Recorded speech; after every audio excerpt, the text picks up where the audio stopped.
त्यागी स्वभाव, और शरीर को जैसा बना लो प्रभु वैसे ही है, इसमें जड़ है, कोई अंतर नहीं पड़ता। इसलिए हमारी प्रार्थना है, पहले तो आप रोइए मत, किसी भी पीड़ा में रोइए, रोना है तो प्रभु के प्यार में रोइए, बस ये आंसू केवल प्रभु के प्यार के लिए। पर जी हम कैसे जाने कि भगवान हमारे जीवन में प्रसन्न है या नहीं? जब हमसे धर्म कार्य बने, पाप काम ना होने लगे और भगवान का सुमिरन बनने लगे, तब जाने कि हमारे ऊपर भगवान प्रसन्न है। जो हमसे कभी कोई पाप कार्य ना बने, धर्म का कार्य बने और निरंतर भगवान की स्मृति चलने लगे, तो जाना चाहिए प्रभु प्रसन्न है, हमारे ऊपर भगवान प्रसन्न है। ये सब नाशवान है, आज नहीं तो कल नष्ट हो जाएगा। जो नष्ट होने वाला है वो अविनाशी की कृपा से, अविनाशी की कृपा से अविनाशी, धर्म अविनाशी होता है, भगवान का सुमिरन अविनाशी होता है। तो जब प्रसन्नता भगवान की हम पर होगी तो हमें संत संग मिलेगा। जब द्रवहि दीन दयालु राघो तो साधु संगति पाइए। जब भगवान प्रसन्न होते हैं तो संत संग मिलता है, और जब संत संग मिलता है तो धर्म से चलना और भगवान का स्मरण करना, ये दो बातें जरूर मिलती है कि अधर्म आचरणों का त्याग करो और धर्म से चलो और भगवान का सुमिरन करो। अगर ऐसा है तो हम पर भगवान प्रसन्न है, अगर ऐसा नहीं है तो हमें भगवान को प्रसन्न करने की चेष्टा करनी चाहिए। भगवान, जब बच्चे भी अब राधा राधा बोलते हैं गुड मॉर्निंग की जगह पे, और असेंबली होती है तो उसमें सब एक स्वर में राधे राधे बोलते हैं, कुछ लोग उसका विरोध करते हैं जी। तो जो आसुरी प्रवृत्ति के लोग हैं वो तो विरोध करेंगे ही, लेकिन हमको उनके विरोध की तरफ नहीं देखना, मंगल की तरफ देखना है, जिससे मंगल हो जाए। विरोध तो लंका में भी भगवान के राम का विरोध होता था, लेकिन उन्हीं का भाई बैठ करके घर में ही महान भक्ति कर ली कि नहीं कर ली। रावण के पास में ही महल में रह करके विभीषण जी ने वो भक्ति की कि भगवान ने कहा तुम सरीखे संत प्रिय मोरे, धरो देह नयान निहोरे। तो विरोध किसका नहीं होता। हम विरोध को देख करके अगर अपनी भक्ति को छोड़ दें तो हमारी भक्ति ही क्या है। विरोध करने वाले हमारे डंडे हैं और भक्ति उसके ऊपर झंडा है। आप देखो जिन बच्चों ने ब्रह्मचर्य छीण नहीं किया है, उनको देखो कैसे उछलते हैं, कैसे कूदते हैं, बिजली की तरह उनके शरीर में स्फूर्ति होती है, एक उन्मत्तता है, गाते हैं। क्यों? वो उन्माद पैदा कर रहा है ब्रह्मचर्य, आनंद का उन्माद। और जो ब्रह्मचर्य छीण किए होते मक्खी उड़ाए बोल रहे हैं अगर भयानक से भयानक विपत्ति को ऐसे न नष्ट कर दे तो बता देना। कृष्णाय वासुदेवाय हरे परमात्मने प्रणतः क्लेश नाशाय गोविंदाय नमो। इसका जप करो, और जब तक तुम्हारा काम पूरा ना हो जाए ब्रह्मचर्य से रहो। झूठ मत बोलना, मदिरा मत पीना, मांस मत खाना, और ना काम हो जाए तो हमें बताना। यदि हमारा चिंतन विषय लोलुप बना रहा तो चाहे जितना सात्विक भोजन करो, चाहे जितना आप नहाओ धो पवित्र व्यायाम सब, लेकिन आप रोक नहीं सकते, क्योंकि चिंतन है। चिंतन बदलना अति आवश्यक है। उसके बदलने के लिए सत्संग, शास्त्र, स्वाध्याय, नाम जप तीनों आवश्यक है। दौड़ पड़ते हैं भगवान जब साधक हर बात चुपचाप सहता रहता है, हर मार सहता रहता है, तो भगवान को फिर देखा नहीं जाता, फिर दौड़ पड़ते हैं और उसके हृदय मंदिर पर प्रकाशित हो जाते हैं, निहाल हो जाता है। एक दिन वो समय आएगा कि तुम ऐसे छाती ठोक के कहोगे कि किसी की ताकत नहीं कि हिला दे।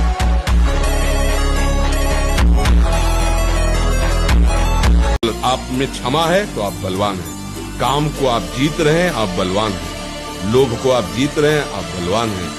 सेवा का फल क्या होगा? भगवत प्राप्ति।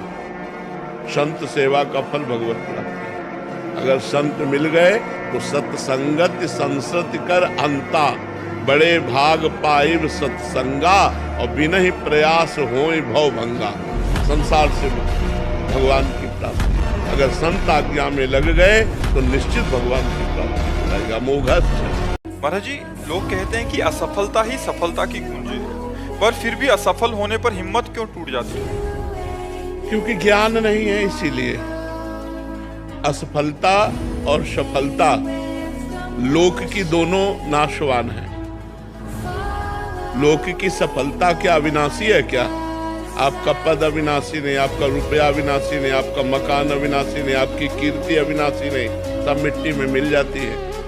तो यदि हमको ज्ञान हो तो हम सफलता और असफलता में सम रह सकते हैं। हमारी बात मान, दिनचर्या में बहुत बड़ी सामर्थ्य होती है। एक दिनचर्या, कोई भी दिनचर्या जो आपकी बनी हुई है, उसको कभी त्रुटि मत होने दिए। बुखार आ जाए तो कपड़ा ओढ़ करके गेट के पास बैठ जाइए, आप उसका प्रभाव देखिएगा। जिन महापुरुषों की हमने चरित्र पढ़े, बड़े बड़े महापुरुषों, उनकी दिनचर्या थी। दिनचर्या जिसकी पावन हो गई वो पावन हो गया। वही हमारे बचपन से दिमाग में दिनचर्या बैठ गई है। दिनचर्या में त्रुटि ना कीजिए, वो आपके लिए बहुत हानिकारक होगी, प्रमाद स्थिति होगी।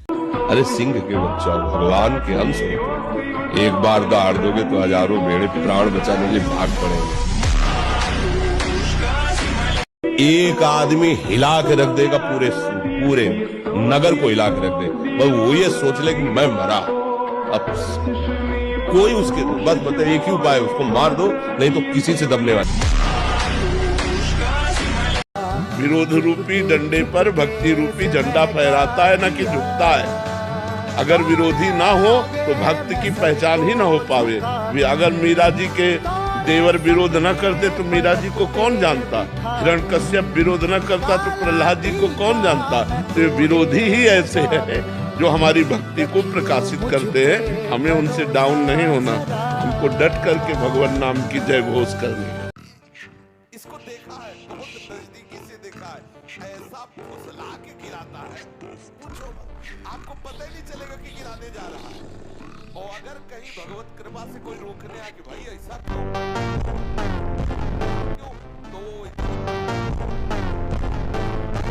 देखो आप थोड़ी देर ब्रह्मचर्य लेकर के देखो, आपके नेत्रों में चमक आ जाएगी, आपके कपोलों पर लावण्य आ जाएगा, आपके हृदय में बिना कुछ किए एक आनंद की लहर सी दौड़ती रहेगी। थोड़े दिन रह के देखो, कुछ दिन ब्रह्मचर्य रहने पे कष्ट का अनुभव होता है। जब अंदर वासना होती है ना, वो प्रेरित करती है। जैसे जैसे ब्रह्मचर्य बढ़ता वैसे वैसे अंदर आह्लाद होता है। अगर 1 वर्ष ठीक ब्रह्मचर्य रह जाए और कुसंग ना हो तो इतना आनंद उसको अनुभव होने लगेगा, देखेगा नहीं इसी नारकी खेलों की तरफ। देह बल, रात दिन मेहनत करो फिर भी थकान नहीं। जब तक शिक्षक अध्यात्म ज्ञान से परे हैं तो इसकी सार्थकता कैसे संभव है महाराज जी? शिक्षक ही अगर उनको ज्ञान नहीं है। हाँ, जब शिक्षक को ज्ञान नहीं तो शिक्षा क्या प्रदान करेंगे। पर अगर मिठाई वाला मिठाई नहीं खाता और मिठाई बेच रहा है, अगर हम मिठाई ले लेते हैं तो मिठाई का स्वाद तो हमको मिल जाता है कि नहीं मिल जाता है। उसमें हम ये नहीं पूछते कि मिठाई तुम खाते हो कि नहीं खाते हो। तो अगर शिक्षक को ज्ञान नहीं है और जो पुस्तकीय ज्ञान है वही अगर अध्यात्म में दिया जाए तो विद्यार्थियों पर उसका प्रभाव पड़ेगा। क्योंकि कोई भी संसार की ऐसी वस्तु नहीं है, कोई भी ऐसी बात नहीं है जिसका प्रभाव ना पड़ता। जहां कहीं भय लगे तो उस समय ना भयभीत होना, ना मौन रहना, चिल्ला के बोलना राधा राधा राधा राधा, ठाकुर वहीं खड़ा मिलेगा। और जहां ठाकुर हो वहां किसी की और ठकुराई चल नहीं सकती, इसलिए निश्चिंत रहे। इसीलिए ब्रह्मा जी ने कहा कि जो अपने ज्ञान बल से ऊंचाई पर चढ़े हमने उनको भ्रष्ट होते देखा है, लेकिन जिसने हे नंदन नंदन आपके चरणों का आश्रय ले लिया, बड़ी बड़ी ऊंचाइयों को हंसते हुए पार कर गया। जैसे अभी हम कहें नींबू, इमली और खट्टी चीज की व्याख्या करें तो मुंह में पानी आ जाएगा, उसका प्रभाव पड़ जाएगा। अभी हम किसी द्वेषात्मक तो क्रोध आ जाएगा। ऐसे ही यदि हम अध्यात्म की चर्चा करते हैं, हम सुन रहे हैं, तो भले मन लगे ना लगे उसका प्रभाव पड़ेगा और हमारे अंदर अध्यात्म शक्ति जागृत होने लगेगी। धीरे धीरे उसका मनन होने लगेगा, धीरे धीरे हम उस मार्ग पर चलने लगेंगे। तो जरूर जरूर ऐसे अध्यात्म ग्रंथों का पठन श्रवण कराया जाए। यदि कहीं शिक्षक उससे युक्त हो तब तो ज्यादा प्रभाव पड़े, क्योंकि वो अपने अनुभव बता सकता है। लेकिन यदि ना युक्त हो फिर भी शिक्षा दी जाए तो भी शिक्षा का प्रभाव बालकों को अध्यात्म और आधुनिक दोनों उन्नतियों के लिए योग्य बना देगा। तो हम इतने कमजोर क्यों हैं कि हम फेल हो जाते हैं? अगर ये हो कि भाई टीचर कोई पक्षपात करता है तो बात अलग है, नहीं तो हम फेल क्यों हो जाते हैं?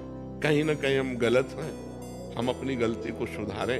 और असफलता मिलना सफलता का एक प्रतीक है कि हमें और जोश आना चाहिए। आप जीवन में कभी असफल नहीं होंगे।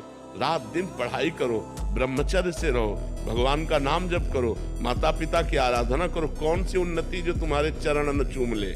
परिस्त्री के प्रति काम भाव से दर्शन करने से सारे सुकृत नष्ट हो जाते हैं। और कहीं उनके अंग प्रत्यंग का अचानक दर्शन हो जाता है तो दोबारा दृष्टि नहीं जानी चाहिए।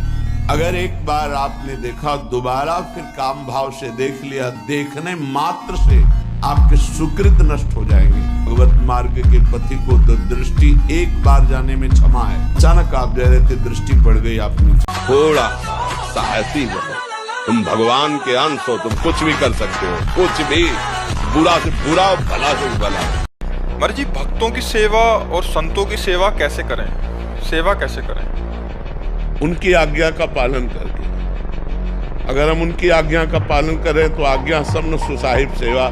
अब जो ये कहां करें हम सोई, आयुष लिए चले निज दासी, मन क्रम वचन त्रिशुद्ध सकल मत, हम श्री हित हरिवंश उपासी। अब जो आज्ञा होती वही मैं चलता हूँ, यही सबसे बड़ी सेवा है। संत की आज्ञा का पालन करना ही सबसे बड़ी सेवा है, ना कि उनको रबड़ी रसगुल्ला खवा देना सेवा है। देखो, एक बच्चा फेल होता है ज्ञान का विकास ना होने के कारण, जब उसके माता पिता उससे डांटते हैं और उसके मित्र उसको नीचा दिखाते हैं तो कर लेता है। वो सोचता है अब क्या, अरे ये कुछ करने का विषय था, एक बार फेल हो गए, हम अच्छे से फिर पढ़ाई पढ़ेंगे और हम पास हो जाएंगे। पर ज्ञान का विकास ना होने के कारण लोग नकारात्मक सोच को इतना आदर दे देते हैं कि वो डिप्रेशन में चले जाते हैं, वो परेशान हो जाते हैं। तो नहीं, नाम जप करो और सकारात्मक सोच को, पॉजिटिव सोच को बढ़ाओ तो सफलता अपने आप मिल जाएगी आपको। आपको सच्ची कहता हूं, आप ऐसे निराश मत होना कि इतने दिन हो गए अब भी काम आता है। एक दिन वो समय आएगा कि तुम ऐसे छाती ठोक के कहोगे कि किसी की ताकत नहीं कि हिला दे।